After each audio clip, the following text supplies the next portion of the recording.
Bonjour Robin Chessé. Bonjour Jonas. J'allais dire bonjour Robin Chessé, ce qui aurait été stupide vu que c'est moi. Vous n'êtes pas en forme, hein, Non, aujourd'hui. c'est dimanche quoi. De quoi vous allez nous parler? De ce que vous avez parlé dans le sommaire, on constaterait... La prise d'otage. Non, l'autre truc. Sion sous les étoiles. Non, alors encore l'autre truc. Ah non, la fréquence des rapports sexuels. Exactement, qui sont en train de diminuer, surtout chez les jeunes en Occident. Le dernier sondage français en date a donc révélé qu'un quart des 18-24 ans en France déclarent ne pas avoir eu de relations sexuelles dans l'année écoulée.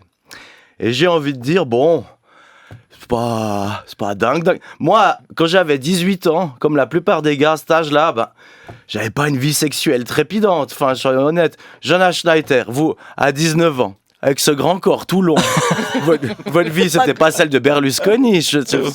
Ouais, vous, j'en sais rien.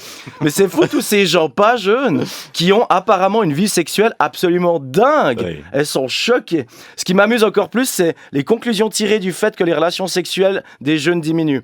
Dans un sens, ça satisfait deux camps censés être complètement opposés. D'un côté, on aurait des personnes du genre d'une sexologue féministe qui trouvent que c'est super parce que c'est un indicateur que les jeunes ne tombent plus dans les injonctions de performance sexuelle engendrées par le patriarcat.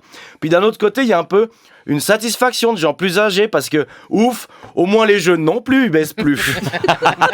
D'ailleurs, c'est incroyable. Dans les discussions de tous les jours, comme les gens peuvent totalement penser qu'un fait est indubitablement vrai, et quelques temps plus tard, que son exact opposé soit indubitablement vrai.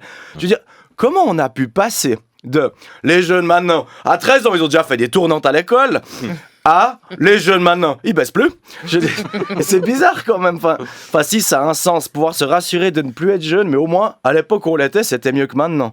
Ces sondages, c'est super utile pour avoir l'impression de gagner au moins sur un tableau. Et donc, on a cette étude française. Alors, on pourrait considérer qu'effectivement, il n'est pas très étonnant que nos voisins n'aient pas une libido de malade, quand vous avez un président qui encourage ses citoyens à faire du sexe en utilisant les termes réarmement démographique. Je veux dire, comme tout l'amour, on n'a pas fait pire depuis garder ses chaussettes au lit. Enfin. Puis, il y a aussi des sondages un peu partout en Occident et même en Suisse d'ailleurs qui arrivent à des résultats similaires. Alors, autre question, ce serait comment ils sont faits ces sondages, On sait déjà qu'ils sont uniquement déclaratifs, ce qui a toujours quand même un petit risque de biais. Moi, je lance une hypothèse.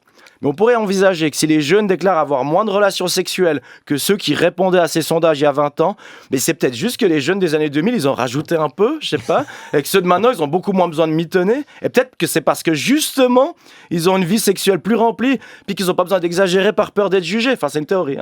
Une autre, ça serait que quand quelqu'un vous demande... désolé de vous déranger, c'est pour un sondage. Utilisez-vous ou avez-vous utilisé un vélo électrique ? Ça vous fait pas le même effet que « Excusez-moi, combien avez-vous de rapports sexuels cette année ?»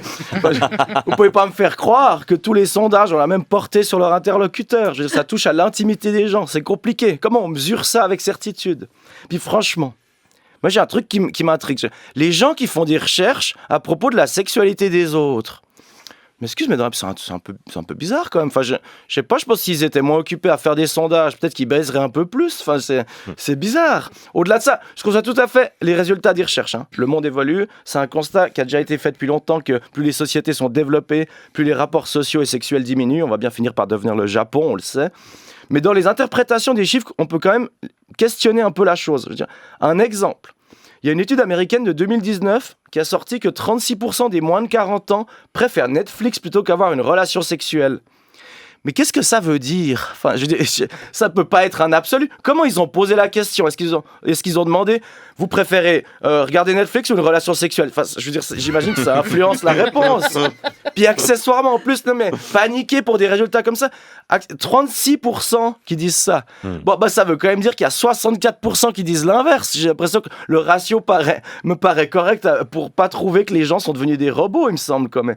Mais si on tient absolument à faire un lien entre les séries ou je sais pas, et la baisse d'activité sexuelle, on peut faire des parallèles qu'on veut au bout d'un moment. Genre, si je prends juste les faits tels qu'ils sont, je peux vous dire, je sais pas, vous savez, Jonas, depuis la disparition du Big Deal, les jeunes ont beaucoup moins de rapports sexuels. Coïncidence ? Oh mon Dieu, les gens regardent Netflix plutôt que faire l'amour. Mais j'ai envie de répondre, oui, des fois on aime bien faire d'autres trucs. Parce que l'idée dérangeante dans toutes ces recherches, c'est partir du principe que le sexe devrait obligatoirement être le truc préféré des jeunes. Moi, je sais pas, je suis plus un jeune de 18 à 24 ans depuis un petit moment.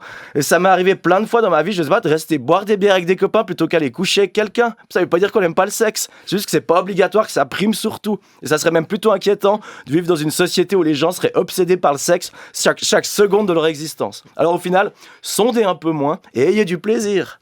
Merci Robin Chessé.